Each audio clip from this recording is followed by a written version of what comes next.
نحمده ونصلي ونسلم على رسوله الكريم أما بعد فأعوذ بالله من الشيطان الرجيم بسم الله الرحمن الرحيم الرحمن علم القرآن خلق الإنسان علمه البيان وقال النبي صلى الله عليه وسلم المسلم من سلم المسلمون من لسانه ويده به أو كما قال عليه الصلاة والسلام صدق الله وصدق رسوله النبي الكريم اللهم صل على محمد وعلى آل محمد كما صليت على إبراهيم وعلى آل إبراهيم إنك حميد مجيد اللهم بارك على محمد وعلى آل محمد كما باركت على إبراهيم وعلى آل إبراهيم إنك حميد مجيد۔ معزز سامعین اکرام، آج کے دن کا میرا موضوع ہے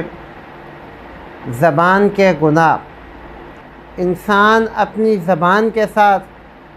کون کون سے گناہ کرتا ہے یا کر سکتا ہے؟ جھوٹ بولنا، غیبت کرنا، جھوٹا وعدہ کرنا، زیادہ مذاق کرنا، بد اخلاقی، کسی کا دل توڑنا، دوسروں کی بے عزتی کرنا، تہمت لگانا، طعنہ زنی کرنا، ناحق حکم دینا، بے جا ملامت کرنا، مذاق اڑانا، کسی انسان کو اللہ کی رحمت سے نا امید کرنا،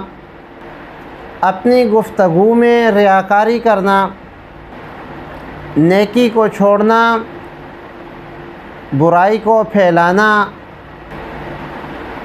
ناحق گواہی دینا، اپنی باتوں میں تکبر پیدا کرنا،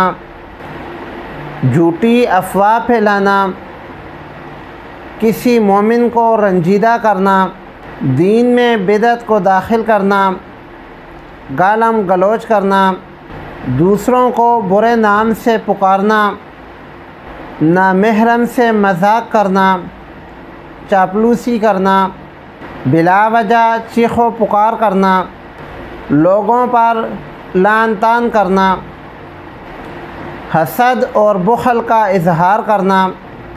مکروہ حیلہ سے گفتگو کرنا، دینی مسائل میں تحریف کرنا، لوگوں کے راز فاش کرنا، نہ جانتے ہوئے بھی کسی چیز کی خبر دینا، دوسروں کی عیب جوئی کرنا، کفر و شرک کی تصدیق کرنا، معاشرت کے وقت بدنام کرنا، کسی کی نقل اتارنا، قسم کھانا اور پھر اسے توڑ دینا۔ یہ کچھ ایسے گناہ ہیں جو ہم اپنی زبان سے کبھی جان بوجھ کر اور کبھی انجانے میں یہ گناہ کرتے ہیں۔ اللہ رب العالمین تمام گناہوں سے ہم سب کی حفاظت فرمائے، آمین۔